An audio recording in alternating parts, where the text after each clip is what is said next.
Ya, Mari kita membuka Injil Yohanes pasal 5. Please turn your Bible to the Gospel of John chapter 5. Injil Yohanes pasal 5. Kita hanya akan membaca satu ayat, yaitu ayat 30. And we are going to read only one verse, verse 30. Injil Yohanes pasal 5 ayat 30, 1, 2, 3. Aku tidak dapat berbuat apa-apa dari diriku sendiri. Aku menghakimi sesuai dengan apa yang aku dengar, dan penghakimanku adil, sebab aku tidak menuruti kehendakku sendiri, melainkan kehendak Dia yang mengutus aku. In English, by myself I can do nothing. I judge only as I hear, and my judgment is just. For I seek not to please myself, but Him who sent me. Mari kita masuk dalam doa. Let us pray. Kami naikkan syukur, kami boleh membaca firman-Mu dan belajar kebenaran-Mu. We thank you, Father, for allowing us to read your word and to learn from your truth. Berbicaralah, kami siap untuk mendengarkan-Mu. Please speak to us, we are ready to listen to you. Dalam nama Tuhan Yesus kami berdoa. In the name of Jesus we all pray. Amen. Halaman 77 di selebaran yang ada di tangan saudara, page 77. Ayat-ayat ini masih dalam konteks percakapan antara Yesus dan para pemuka agama Yahudi di kolam Bethesda, di mana Yesus menyatakan siapakah dirinya, yaitu bahwa ia berasal dari Allah, tambahkan kata Allah. So all these verses are still in the context of the conversation between Jesus and the religious leaders at the pool of Bethesda, where Jesus revealed himself that he is from God, he is of God. Jika sebelumnya ia mengajukan dua bukti berupa kuasa yang dimilikinya, yaitu kuasa memberi hidup, tambahkan kata hidup, dan kedua kuasa menghakimi. Sekarang ia mengajukan 3 saksi, tambahkan kata saksi, yang meneguhkan jati dirinya atau identitas dirinya. If before he presented 2 proofs, which are the powers that he had, the power to give life and the power to judge, now he is presenting 3 witnesses to confirm who he was. Namun sebelumnya, mari kita kupas perkataan Yesus yang dicatat di ayat 30.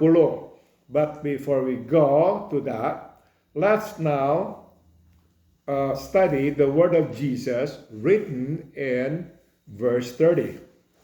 Yesus berkata bahwa ia tidak dapat berbuat apa-apa dari dirinya sendiri. Jesus said that he could not do anything from himself. Apa maksudnya? Well, what does it mean by that? Bukankah ia mempunyai kuasa atas alam, tambahkan kata alam, dan maut?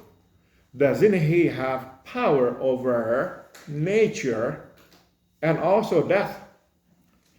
Jadi apa maksudnya dia berkata dia tidak dapat berbuat apa-apa dari dirinya sendiri?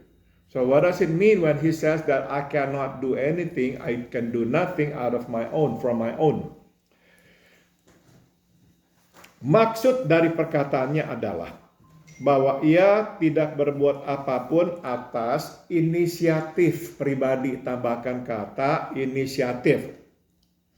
Well, what he's saying is that he cannot do anything from his own initiative. Segala yang diperbuatnya merupakan kepanjangan kehendak Bapa, tambahkan kata Bapa, di sorga. So all that he does are actually the extension of his heavenly Father's will. Jadi penyembuhan yang baru saja dilakukannya di Bethesda juga merupakan kepanjangan kehendak Bapa di sorga. So that means the healing that he just performed in Bethesda was also the extension of the will of his heavenly Father. Di surga sebagai Allah anak, ia berdiri sejajar dengan Allah Bapa sebab ia dan Bapa adalah satu. Tambahkan kata satu. Namun di bumi sebagai anak Allah dan anak manusia, ia tunduk. Tambahkan kata tunduk sepenuhnya kepada kehendak Allah Bapa. So in heaven, as God the Son, he stands equal to God the Father because he and the Father are one.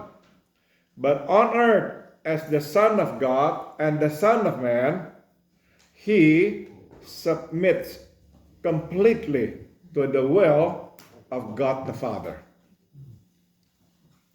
Okay. Mari kita lanjutkan, let's continue. Yesus tidak pernah mengajarkan, tambahkan kata mengajarkan. Oke, kepada para muridnya tentang kuasa. Ia hanya menjanjikan, tambahkan kata menjanjikan. Kuasa yang akan diberikan kepada mereka sewaktu Roh Kudus turun atas mereka. So what is interesting is this. Jesus has never taught his disciples about power. He only promised them power when the Holy Spirit comes upon them. Ya. Jadi stop dulu saudara. Di dalam dunia inilah yang kita lihat. Orang mengajarkan tentang kuasa dan orang menekankan tentang kuasa. So here's something that is interesting, yeah. In this world, people talk a lot about power. They even teach people about having power, how to have power, yeah, over our company, over people that work for us. We talk about power and we teach people about power. But what's interesting, Jesus actually does not teach people about power. He promised them power. He promised them power. Oke, sambung lagi. Namun Yesus pernah dan bahkan sering mengajarkan kepada para muridnya tentang ketaatan. This is what's interesting. What Jesus does and often teaches his disciples is about obedience. Ini yang dia sering ajarkan. Sebagai contoh di Lukas 17 ayat 7 hingga 10, Yesus memberikan ilustrasi tentang hamba dan tuan. Di mana si hamba berkata dengan merendah, kami adalah hamba-hamba yang tidak berguna. Kami melakukan apa yang harus kami lakukan. Ya, jadi ini sikap kita terhadap Tuhan pula. As an example, in the Gospel of Luke chapter 17, verses 7 to 10, Jesus gives an illustration about a servant and his master, where the servant humbly says, we are unprofitable servants. We only do what we are told to do. And that's to be our attitude toward God as well. Namun sebagaimana kita lihat di sini, bukan saja Yesus mengajarkan tentang ketaatan, ia pun mencontohkan ketaatan, tambahkan kata mencontohkan. But here, as we can see, not only does Jesus teach them about obedience, he also shows them obedience. He lives it. Dia taat bahkan sampai mati di salib. He is obedient even to death on the cross. Jadi inilah kesimpulan yang dapat kita timba. So here's the conclusion that we can draw. Ketaatan adalah penting, bahkan mungkin terpenting dalam hidup bersama Tuhan dan untuk dipakai oleh Tuhan. Tambahkan kata Tuhan. Obedience is important. Perhaps it's the most important thing about living with God and about being used by God. Obedience. Saya masih ingat pembicaraan dengan para pelayan di dalam pelayanan Billy Graham, tentang Billy Graham. I remember a conversation held by some people, including some of Billy Graham's associates, about ministering with him. Nah, mereka berkata dengan apa adanya bahwa sebagai seorang pemimpin, Pak Billy Graham memang mempunyai karakteristik sebagai orang yang mempunyai kemauan yang keras. They admitted openly that as a leader, Billy Graham, of course, had strong will. Jadi seorang pemimpin memang mesti jelas ya apa yang diyakininya dan mempunyai kemauan yang keras untuk mencapai itu. As you know, leader is to have clear vision what he wants and must have the willpower to accomplish it. Nah, saudara-saudara, tapi mereka berkata begini tentang Billy Graham. But this is what they said about Billy Graham. Meskipun demikian, dia orang yang bisa kemudian datang kepada kami dan berkata, maaf, saya keliru. But this is what they said about him. Yeah, despite the fact that he is strong-willed, that he knows what he wants, but he is also the same person who would come to us and apologize. When he's done wrong, when what he's decided not really accurate, he could come up to us and say, I'm sorry, I was wrong. Saudara-saudara, inilah contoh ya. Contoh orang yang taat terhadap suara Roh Kudus. Here's an example of somebody who is obedient to the voice of the Holy Spirit. Kita tahu kenapa dia itu datang kepada rekannya, minta maaf, dia keliru, pasti dia merasakan teguran Roh Kudus. Of course, the reason why Billy Graham came to his associates and said, I'm sorry, because he was directed so by the Holy Spirit to apologize.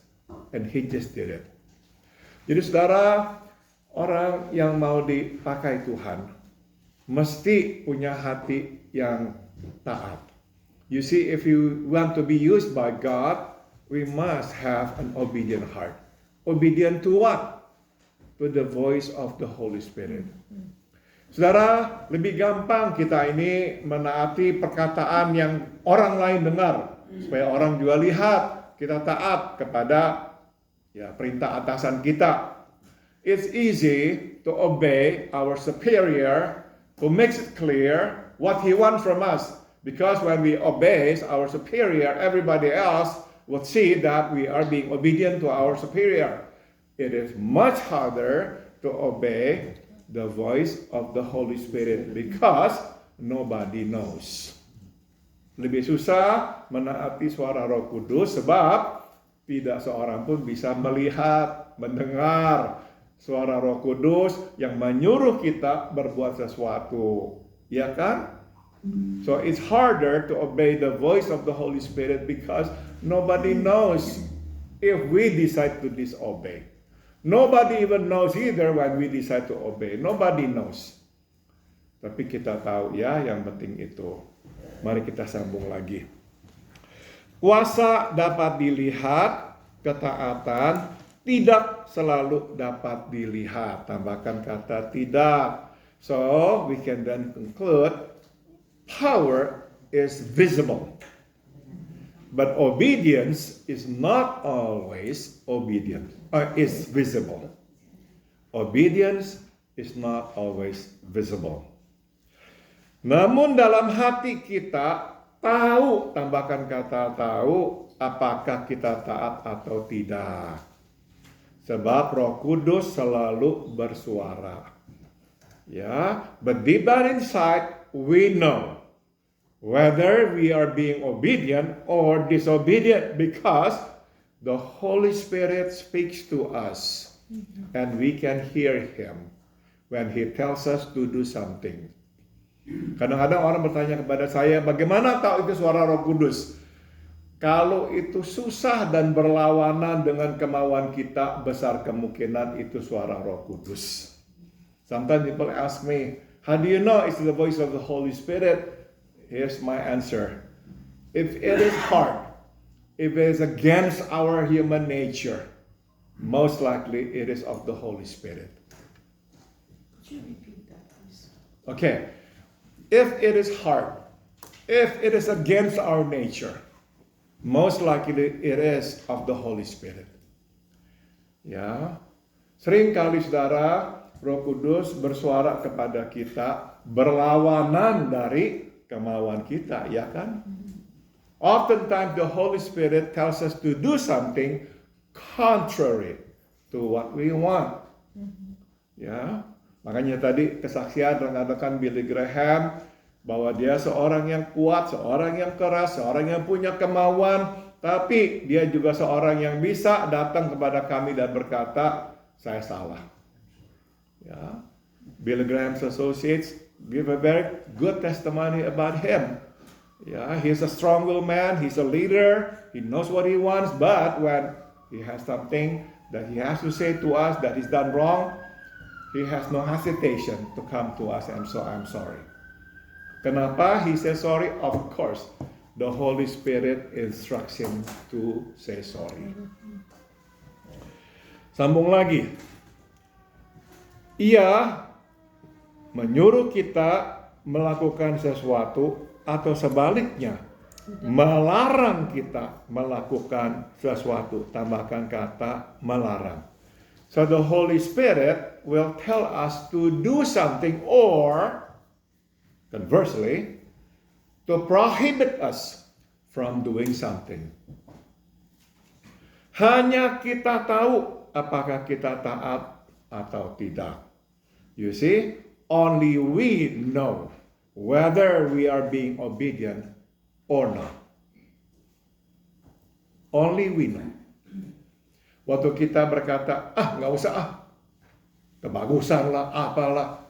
Now we know we are being disobedient. So when we say, no, I won't do it, we know we are being disobedient. Makin taat, makin sering Roh Kudus berkata-kata. Sebaliknya, makin tidak taat, makin jarang Roh Kudus berkata-kata kepada kita.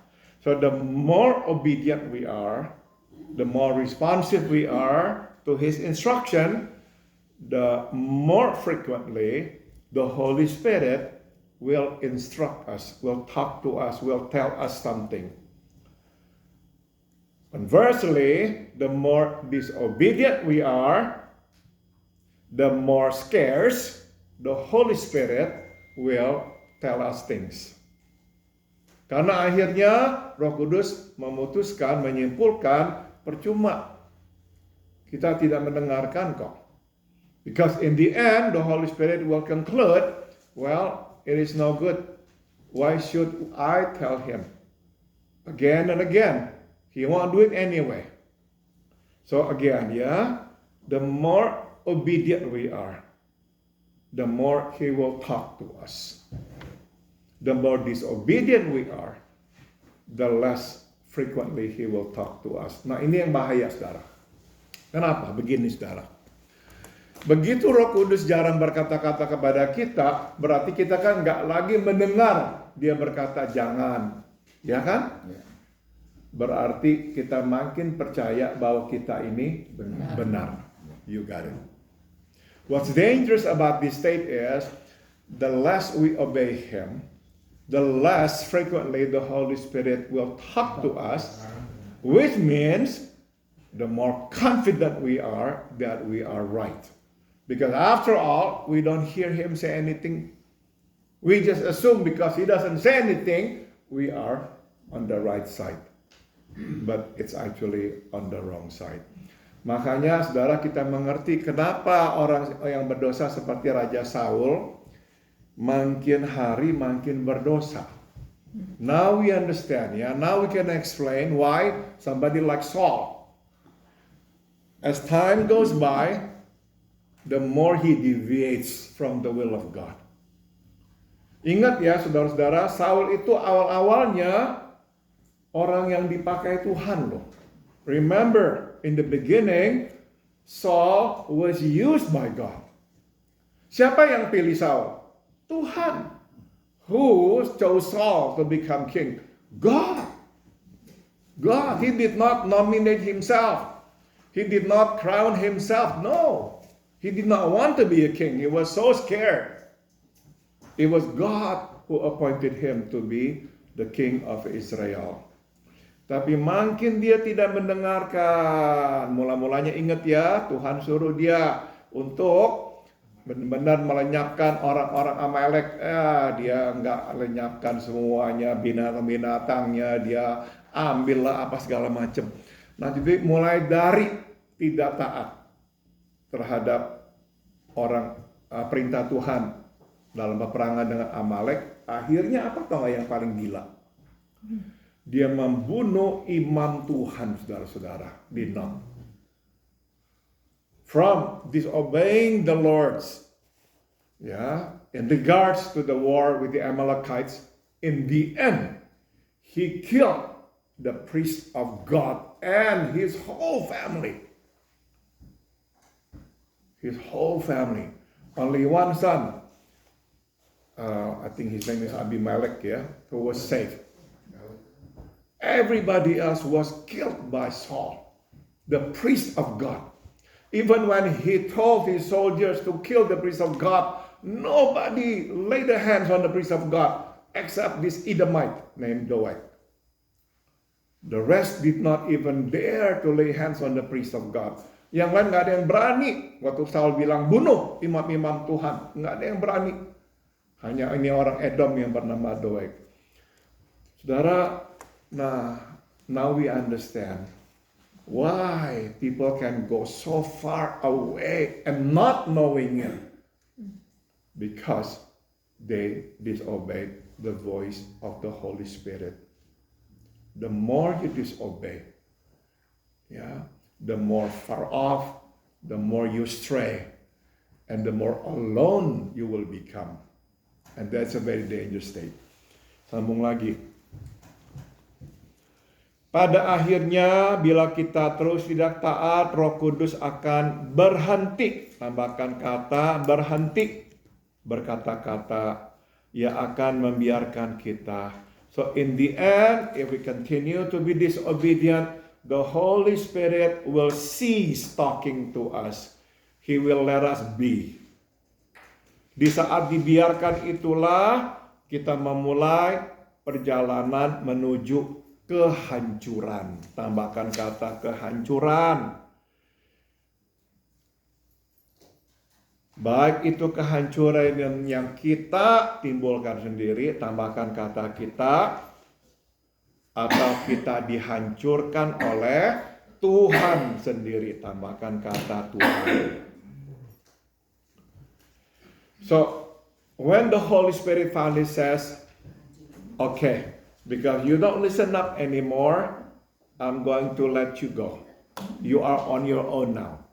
When that happens, we are actually beginning a journey toward destruction. Be it destruction that we cause upon us, or we will be destructed by the Lord God Himself.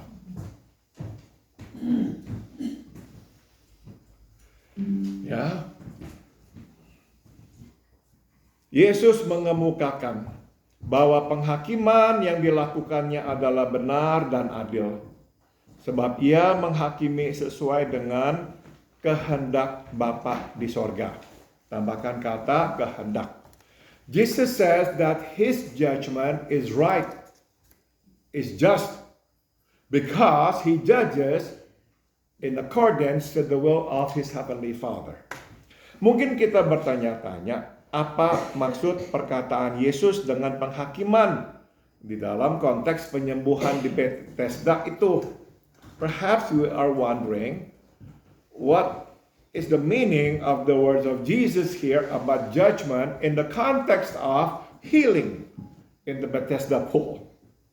Di sini Yesus tengah membicarakan tentang keputusan, tambahkan kata keputusan, yang diambilnya untuk menyembuhkan orang yang lumpuh itu di hari Sabat.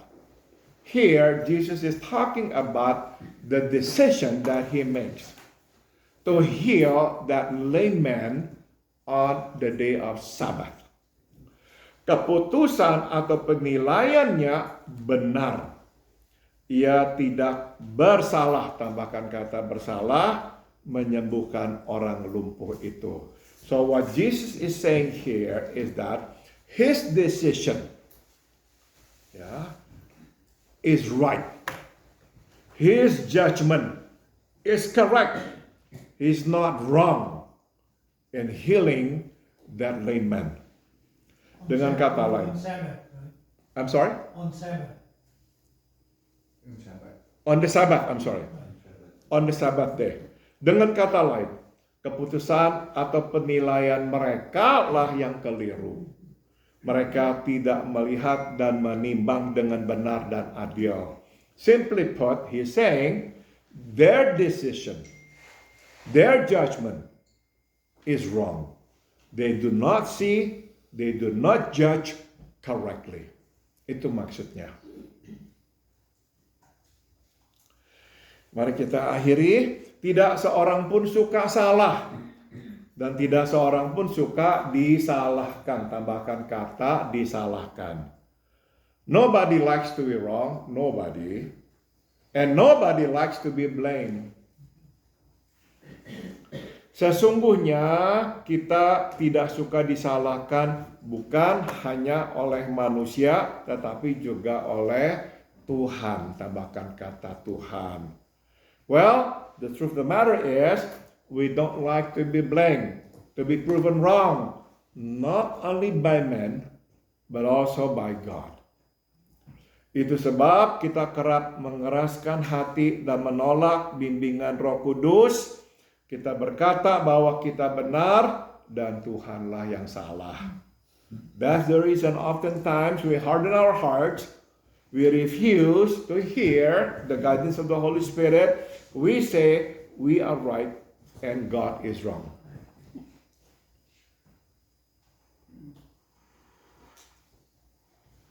Stop dulu. Saudara, waktu Daud diurapi oleh Tuhan, itu berarti Tuhan memutuskan Daud akan menjadi raja menggantikan Saul. You see, when David was anointed by Samuel, it means God appointed David to become king. To take the place of Saul.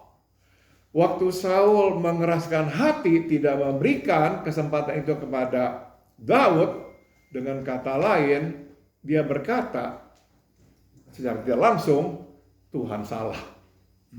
Dan dia benar. So when Saul refused to give up his throne, indirectly he's saying to God, God, you're wrong. I'm right. You're wrong to anoint David to become king. And I am right to be sitting here on my throne. Jadi, waktu kita menolak, kita sebetulnya berkata, kita benar, Tuhan salah. So when we refuse the voice of the Spirit, we are telling the Holy Spirit, you are wrong and I'm right. Even though we may not say it verbally. Sambung, perlu hati yang besar untuk mengakui bahkan kesalahan yang kecil. Tambahkan kata kecil. It requires a big heart to admit to a small fraction mistake. It requires a big heart to admit even a small infraction. On the contrary, hati yang kecil tidak dapat mengakui kesalahan sebesar apapun. Tambahkan kata sebesar. On the contrary, a small heart cannot even admit a huge mistake. Kan seharusnya ya kalau kesalahan dia begitu besar, harusnya dong lihat ya. Tapi hati yang kecil, kesalahan sebesar apapun tidak bisa dilihat. Tapi hati yang besar bisa melihat kesalahan sekecil apapun dan mengakuinya.